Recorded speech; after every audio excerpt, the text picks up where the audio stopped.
nhớ dùng tới trồng phong gì và nên nhiều chỉ dùng câu chiến đồng dùng câu nữa còn đây mình nhẹ sai chỉ dùng câu này chậu cũ nữa nó cũng một mong da cho cá là cho bé một sai chỉ dùng câu đua nữa giờ nó bé một tía đuôi lú này nữa nó nho rồi chút lì xả cho lông này. Chào anh em, chào tất cả anh em đam mê nhà gỗ đẹp Việt Nam bên Việt Nam nhá. Đây anh em chúng ta lại làm thành công một cái nữa rồi và đang phun sơn. Nên bây giờ mình sẽ đưa các bạn đi xem. Để các bạn đi xem ngôi nhà mới mà anh thợ Mường Phăng làm nhá. Là bản chốt đi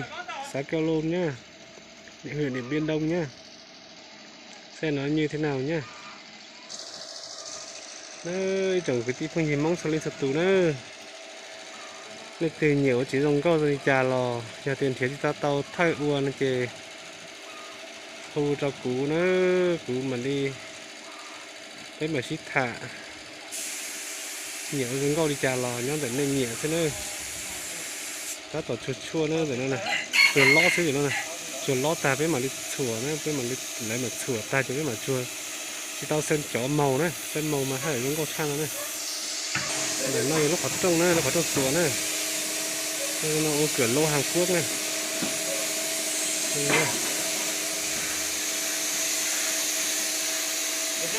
Có trông phó dùng nó này. Dùng câu tịt tìa đó, còn đỏm đi xưa đó. Cho nên sai sao chế dùng chả nữa. Để nên sao chế đó. Ui nó hoạt tài nữa. Đó tổng mất cho nó cho là chùa đi nó ta nhưng mà là chùa nữa mới lại ra cho chùa ta là chùa thì chùa ta lót thì họ chùa lử thiết thì thế nên liền đấy. Nó hoạt tài nữa dùng nó nữa. Qua mỏng có gian cao đầu họ tư là phán đỏ lên đi chứ nữa đây thì nhỉ chứ không gâu chè tay để nó giống này xó trong nó này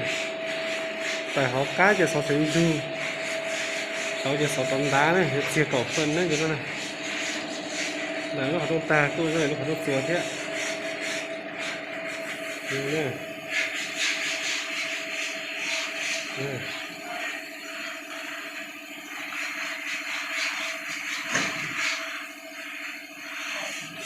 Xó bút ra kia này ở đây bút ra này này xoay bông người nó đấy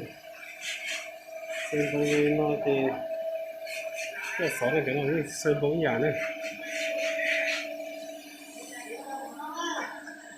cho cái mình sai lúc này cũng để dùng gì đó để dùng gì ra nhau rồi chút lì xả cho luôn nữa đây mình thay sai nổi nữa lúc này chua đấy đã tỏ chua đấy bây giờ sát nổi giống con này nước chọi thân đá đấy nước chọi in cầy của chủ nuôi nó đấy nhiều ít từ rất là tao in cầy là tao đấy thì bây giờ hơi nhiệt xó chứ mất xó nó tiến ra tay nó cũng đẩy nó xanh gạch cho nó đấy nó kho tao cho nó này rồi này làm nước chọi này thôi này lúc mà cầu nó chỉ xó này xó tinh còn lên nhiệt chu này thế này không có sắp lỡ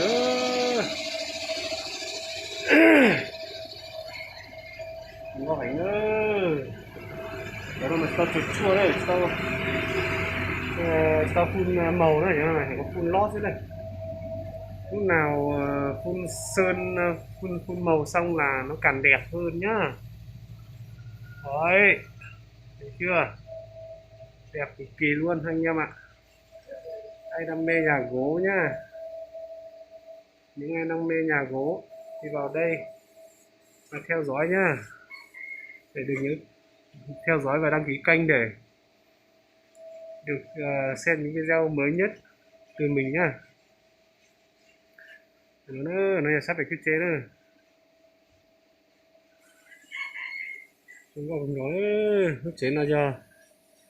để chỉ thử xa nữa, đã chỉ thử xa nữa, còn để cầu thừa lên chỉ cho nó chế nó để chơi nhau ngắt lâu xứ.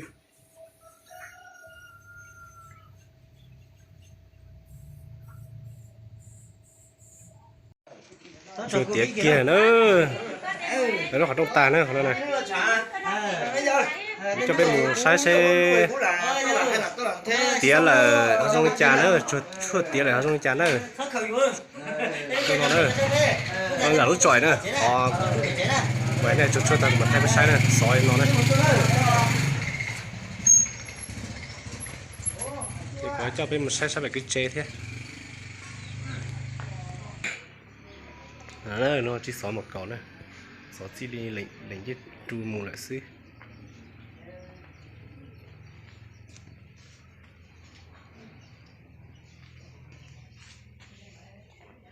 nó phải cái chế nữa cho chua liếp lông đã đi thủ xí thì nó hoạt tài thế này nếu cái tim mông này tình nhiều chỉ đồng cao trên đông rồng cao nữa chị nó sai này nó nữa một chết sới nữa còn nữa này chứ xanh giờ cho nhau tới chầm lo tới chầm thái gì chỉ tôi chờ chết sới rồi bây giờ muốn nhăn la thì cũng chết sới rồng cao một lần nào nữa đã sắm mày nữa này rồi nó nữa này nó này là lúc ở trong xuống này nên sao chế nữa chua ta tía kia lên nữa nè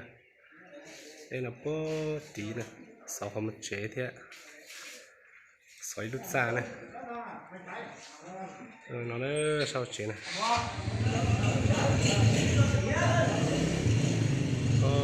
dùng cầu cân cầu rồi